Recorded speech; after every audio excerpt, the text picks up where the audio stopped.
Bienvenue sur TIV Info. N'oubliez pas de vous abonner et activer la cloche de notification. Oui, Chérif Abdoul Aziz Touré, je suis le directeur de la radio Dabakh FM, qui est la première radio scolaire du Sénégal. Je suis également le chargé de la communication du groupe Dabakh.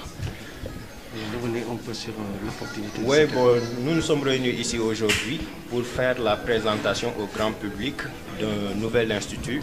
qui est l'Institut supérieur de culture et d'entrepreneuriat pour la Renaissance. Cet institut a pour objectif principal, comme l'a dit notre cher PDG, de résorber le gap dans le problème de la formation des jeunes. Car nous le savons tous, les jeunes ont un problème réel de formation professionnelle, aussi bien au niveau national, mais particulièrement à Tivaouane, et où le paradoxe, c'est qu'il y a beaucoup d'entreprises qui œuvrent surtout dans le cadre des industries minières.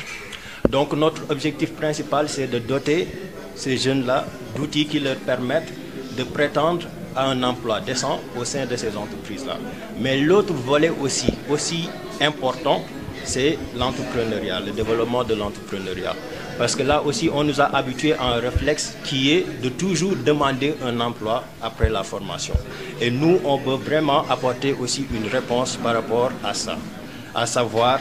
permettre aux jeunes, après avoir fait leur formation, d'opter d'abord pour la création de leur propre entreprise. Aujourd'hui, on parle de beaucoup de start-up et nous savons aussi que beaucoup de firmes multinationales dans ce monde-là sont nées de petits business. Maintenant, nous, à notre niveau, ce qu'on va faire, c'est de permettre à ces jeunes-là qui ont un potentiel énorme de pouvoir créer leur propre business et de pouvoir subvenir à leurs besoins de façon décente. Mais au-delà aussi d'être pourvoyeurs d'emploi. C'est-à-dire que ces jeunes-là ne vont plus demander de l'emploi, ils vont non seulement créer leur propre business, mais ils vont aussi permettre aux autres de venir travailler chez eux. Et ça, c'est quelque chose de tout à fait innovant. Et ça va nous permettre aussi de déconstruire la représentation selon laquelle les bonnes formations, on ne peut les trouver qu'ailleurs. Parce qu'à Tivaouane aussi, on a toutes les ressources qui nous permettent d'offrir une formation de qualité à nos jeunes frères et sœurs. Et là, à ce niveau, j'en veux pour exemple ces professeurs émérites qui sont là, à savoir M. Papa Boubacar Touré, qui est le PDG du groupe Dabakh, mais aussi M. Samb, qui est enseignant, écrivain et chercheur, qui est le DG de l'ICER, donc de l'Institut. Et là, je pense que c'est assez encourageant pour les perspectives, parce que là, on peut dire qu'on va œuvrer, en tout cas en ce qui nous concerne, pour réserver ce gap du chômage et du manque de formation pour les jeunes. Voilà, ci wolof rek nga wax ni ci opportunité nga xamante ne école bi am na ko surtout rawatina ndaw yi nekk fii ci Tivaouane. waaw fii ci Tivaouane nag institut bu mel ni ICER dafa nekk lu nga xam ni lu am solo la, parce que du lu nga xam ni dañ koy faral di gis. Et on peut dire que même c'est le premier institut de formation professionnelle supérieure à Tivaouane. Donc loolu dafa nekk innovation majeure, parce que dëkk bu mel ni Tivaouane perspective bi nga xam ne ndaw ñi moom lañ di faral di am mooy dawal Jakarta. Da ngay gis sax ku nga xam ne dafay jàng ba egg à un certain niveau, mais mu xëy bàyyi jàng bi dem di dawal moto Jakarta. te gis ngeen danger yi ci nekk yëpp, insécurité bi ci nekk yëpp, te xam nañ ni nit mënul fonder viwam ci dawal moto. Donc c'est pour cette raison aussi que moo tax ñu créer institut bu nga xam ne dina permettre à ces jeunes là ñu am un métier bu nga xam ne tey entreprise bu ñu mënti dem pour demander un emploi décent ñu mën leen ko jox. te au-delà de ça dina leen permettre aussi ñoom ñu am la culture de l'entrepreneuriat, parce que foofu la àdduna bi toll aussi, muy du état du entreprise privée yi ñoom ñoo mën a résorber le gap du chômage. Mais c'est à travers l'entrepreneuriat, à savoir permettre aux jeunes de créer leur propre business. waaw moom mooy tax ñoom ndaw ñi bu ñu leen joxee jumtuwaay yi tax ñoom ñu mën a def ba demal seen bopp, créer seeni entreprise bopp, loolu moom mooy tax ñu mën a résorber problème mu chômage ak ñàkk a liggéeyu ndaw ñi fii ci Tivaouane. surtout ñu gis ne que usines yu bëri daanaka léegi ci wàllu sous-traitance la ñuy liggéey. Est-ce que gox bi war nañu am ay ndaw yoo xam ne war nañoo mën a def ay sous-traitance. Mais effectivement, parce que ñooñu ay prestations rek la ñuy laaj, parce que ñu ci ëpp aussi fi ñu toll nii, mais dañuy bëgg minimiser les dépenses. Donc à ce niveau aussi, il faut que ndaw ñi dem vers l'offre aussi de services à ces entreprises. Mooy maanaam tey bu dee entreprise bi dafa soxla problème mu transport, mais nga xool nan nga ciy mën a def ba créer une entreprise buy apporter réponse à ce problème de transport. Restauration. restauration ak yeneen il y a beaucoup de choses qu'on peut faire parce que service yi communication wak yëpp mais yooyu parce que gis nañ ni par exemple entreprise bu mel ni ICS dinañ ni peut-être je vais leur jeter des pierres mais seen communication taxu ko demee noonu alors que le paradoxe mooy Tivaouane li fi nekk ci ay organe de communication yu nga xam ne ay ndaw ñi ngi ci nekk di góorgóorlu mais ñooñu tey jii nii bu ñu demee ba am ak ñoom ay partenariat dina leen permettre ñu mën di def ay lëkkaloo yu xam di tax ñu gën a xam activité entreprise yooyu mu gën a am transparence te dina mën a intervenir aussi ci RSE dina tax ñu gën a bàyyi xel ci wàllum environnement ak impact socio-économique bi nga xam ne ñu ngi koy am fii te loolu noonu yëpp ISER dina ci liggéey parce que journalisme communication yooyu noonu yëpp aussi c'est des filières qui sont en perspective fii ci ISER. Merci. D'entrepreneuriat pour la Renaissance. Dans le domaine pédagogique, votre institut va apporter quelque chose à cette école? Oui, nous voulons faire comme la dénomination de notre institut, renouveau, quelque chose vraiment de nouveau ici à Tivaouane, axé sur deux grands piliers. Donc, d'abord, formater un homme de qualité,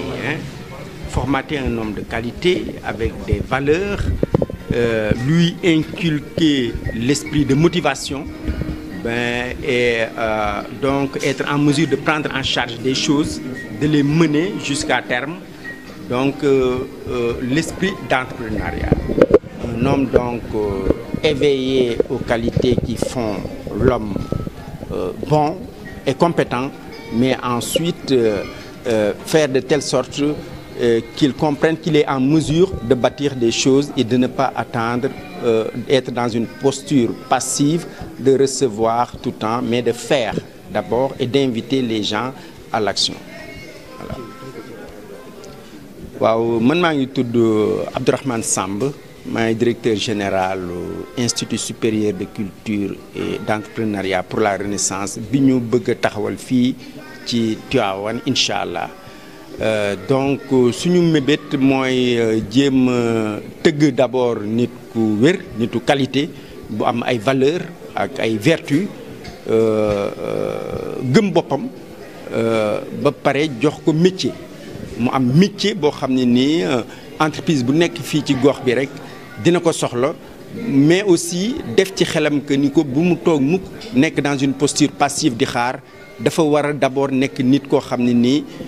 leadership am daf koy incarner mën a samp ay mbir woo ci nit ñi d'abord di leen former di am esprit d'innovation et de créativité donc un esprit d'entrepreneuriat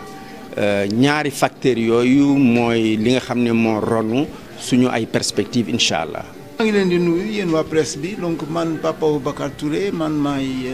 professeur là ci université de Provence ci France